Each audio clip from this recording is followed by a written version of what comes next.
जय शिवराय, जय जिजाऊ, जय शिवराय, जय भीम। आता सध्या महाराष्ट्रामध्ये विधानसभा निवडणुकीची रणधुमाळी उडालेली आहे।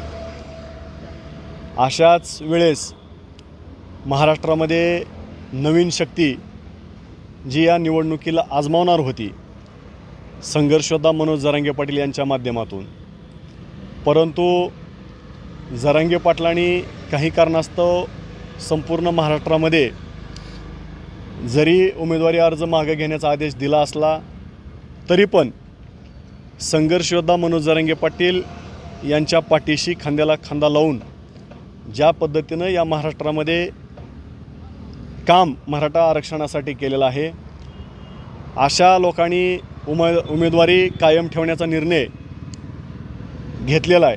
त्यामध्येच रॉकी बंगाळे या मोहोळ विधानसभेकरता उभे आहेत। कालच त्यांनी संघर्षयोद्धा मनोज जरांगे पाटील यांची भेट घेतली, त्यांच्याशी चर्चा केली, जरांगे पाटलांचा आशीर्वाद त्यांनी घेतलेला आहे।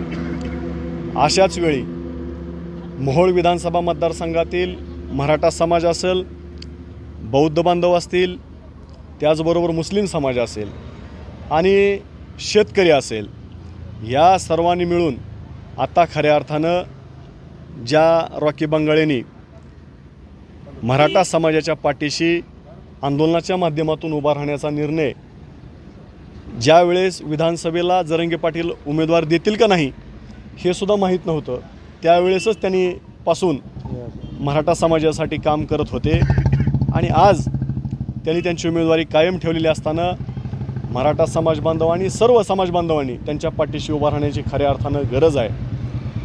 मोहोळमध्ये परिवर्तन करणं गरजेचं आहे, नवीन चेहऱ्याला संधी मिळणं गरजेचं आहे की जो चेहरा स्वतःच्या हिमतीवरती काम करेल, कोणाच्याही रिमोटवरती काम करणार नाही, याचीसुद्धा काळजी या विधानसभा मतदार क्षेत्रातील सर्व मतदारांनी घेणं गरजेचं आहे। आणि मला वाटतंय रिमोटवर न चालणारा रॉकी बंगाळे हा या मोहोळ विधानसभेला आमदार मिळाल्याशिवाय राहणार नाही।